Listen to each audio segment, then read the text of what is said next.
Welcome, myself Raksha and I'm from Kendra College. Today I'll be explaining about nuclear magnetic resonance spectroscopy. In short, it is called as NMR spectroscopy. Before going into the topic, let us see what spectroscopy is.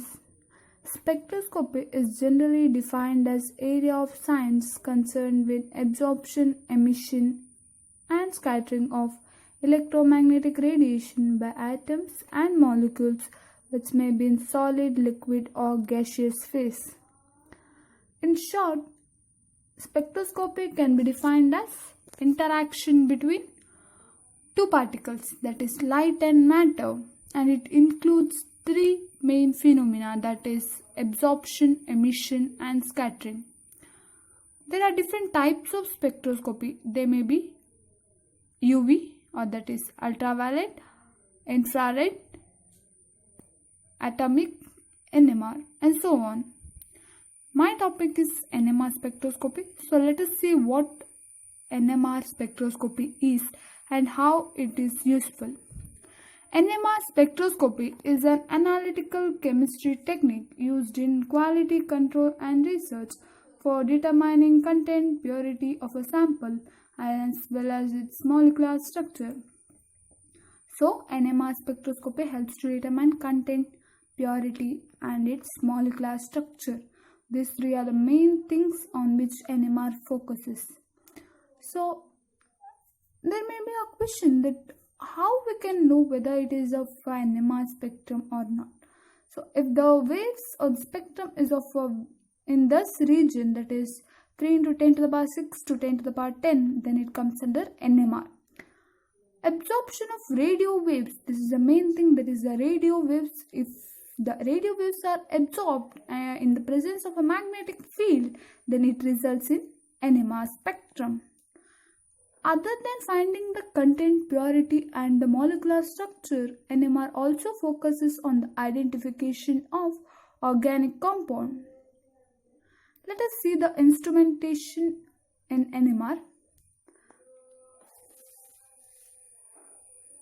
See, you can see the different parts in the instrumentation of NMR. There are mainly 6 parts: that is sample holder, 2 magnets, a radio frequency generator, radio frequency detector, amplifier, recorder. What is the function of these things? One by one I'll be explaining you. The sample holder consists of as the name indicates, it consists of sample. The sample is nothing but the organic compound of which spectrum is to be identified. The sample is not just alone taken in the sample holder. The sample along with the reference compound which is dissolved in a suitable solvent is taken in the sample holder. Maybe the reference compound then. This will be explained in the coming slides. So the sample holder, it should be inert and it should allow the radio waves to pass through it. Next comes the magnets. There are 2 magnets you can see on the either side of the sample holder. It produces a strong magnetic field. It should be superconducting magnets and it will cause a strong magnetic field, and this will be uniform and in a single direction or in a same direction. Okay, next comes the radio frequency generator. Radio frequency generator, it helps to transmit the radio frequency or the signals or the spectrum produced over here. Radio frequency detector, as the proton resonates, it produces a signal. This detector helps to separate the signal and it is passed to the amplifier, which amplifies the signal separated by the detector, and then it is passed to a recorder. It may be a bar chart recorder or a computer screen recorder. It just records the signal which is sent from or which is produced from the detector. These are the main parts. I have one more diagram which explains the same process, that is the instrumentation. You can see over here, I'll be explaining in brief. That is the sample holder, which consists sample, Two magnets, that is superconducting magnets, which cause strong magnetic field. Radio frequency transmitter, that is transmits the signal. Radio frequency receiver and amplifies, that is it separates the signals and amplifies it, then it records. This is the instrumentation of NMR. Next comes the chemical shift. What chemical shift is? The position at which signal occurs in NMR spectrum is called as a chemical shift. In NMR spectroscopy, a reference compound is mixed with the sample compound. This is what I have said in the previous slide, that is while explaining about the instrumentation, I have told that the NMR spectroscope in NMR, a reference compound is mixed with the sample compound. Now what is a reference compound? It is a compound which is having a high frequency. So the position of a signal from the sample is determined relative to the signal from the reference compound. So what is chemical shift means? See, consider this one as a, here we'll be placing our sample and the reference compound will be at the end. The difference between these two will be the chemical shift. Mainly we are taking tetramethylsilane as reference compound because of certain advantage. That is, you can see over here they have a 4 methane group, CH3 group, and total 3 plus 3 plus 3 plus 3, 12 protons are there. These 12 protons are chemically equivalent. What is chemically equivalent?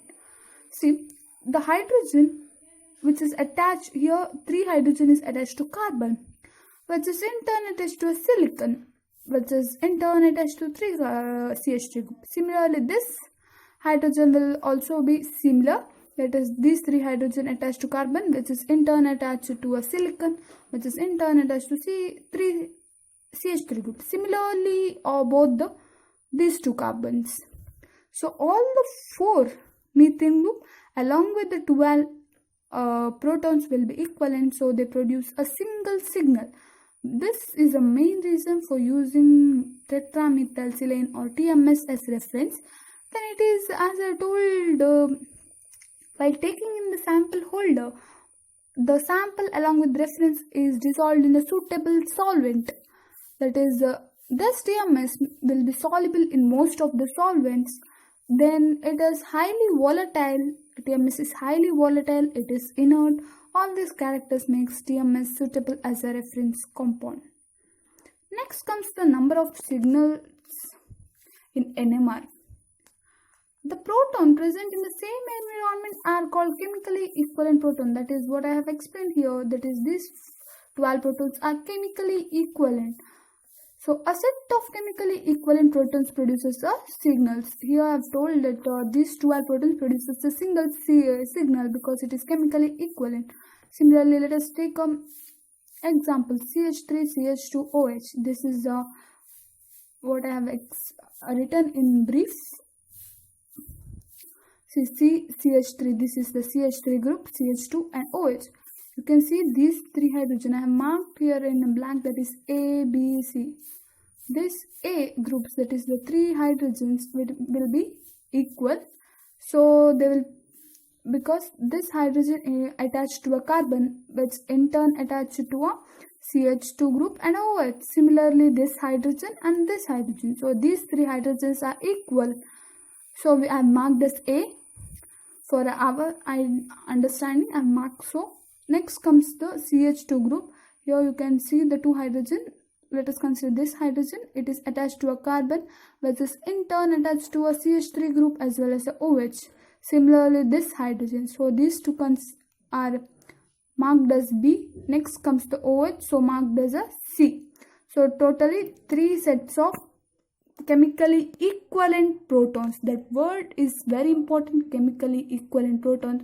So totally it produces 3 signals. Next comes the area under signal. Area under signal is proportional to number of protons responsible for producing that signals. See, you consider the example of CH3 CH2. Here you can see there are 2 sets of protons. That is, these 3 protons are equal, chemically equivalent protons, and there is a single proton in this group. So there are two sets of proton. How to find the area? So we'll see how many number of protons are responsible for a signal. That gives the area. So here 3 protons and here single proton. So the area will be 3:1. This is the second example. See, you can see over here.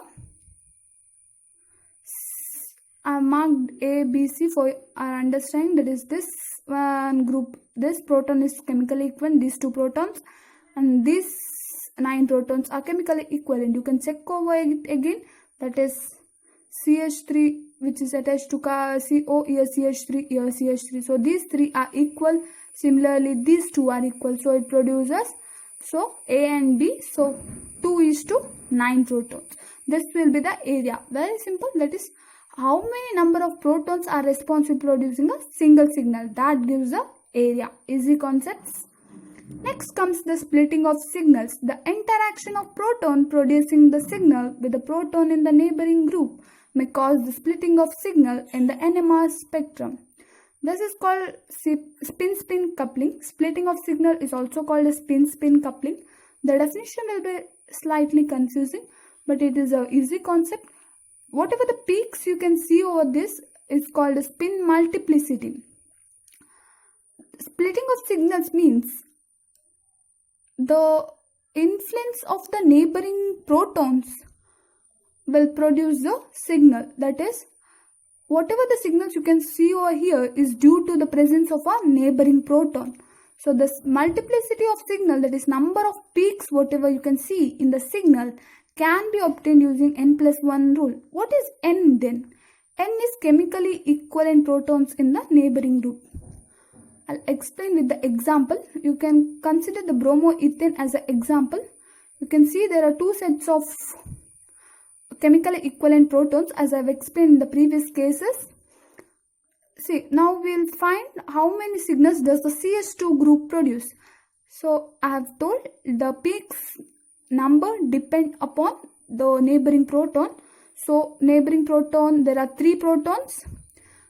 There are 3 protons in the neighboring group. That is the n+1. So CH2 produce 3+1. That is quartet of signals. That is, this is a CH2. So it produces 1, 2, 3, 4 signals. Then comes to CH3 group. There are neighboring proton, that is 2. CH2 group contain 2 proton. 2+1, that is n+1. So it produces triplet of proton. What is this then? This is a reference. By this way we are finding the splitting of signals.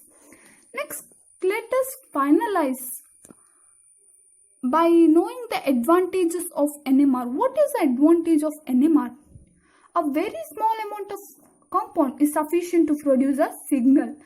Then whatever the things I have marked in the red is a very important over that. Then after the finding, next advantages, after obtaining a spectrum, we can get the organic compound back which we have taken in the sample. Then the sample can be produced by easily mixing with the organic compound with the dissolved in the solvent along with the reference compound, which I have explained briefly in the instrumentation. NMR, it is also used to obtain structural information. Then the spectrum is very simple and analysis can be done in an easy way. Analysis of NMR spectrum. What analysis we can be done by NMR? Whatever the signals we are getting, that gives us the set of chemically equivalent protons. Then the position, that is the chemical shift difference between the sample and the reference, that is the chemical shift, indicates the functional group and the type of the proton present in that environment. Then the area under signals gives number of protons that I've told. If the signal is 1, then we'll see how many number of protons responsible for producing that signal. That is the area under signal gives relative number of protons. Then the signal multiplicity indicates number of chemically equivalent protons bounded to the adjacent carbon atom. That is, signal multiplicity helps us to know how many number of protons are present in a neighboring group. So by this way, I have done with my explanation about NMR. Thank you for listening.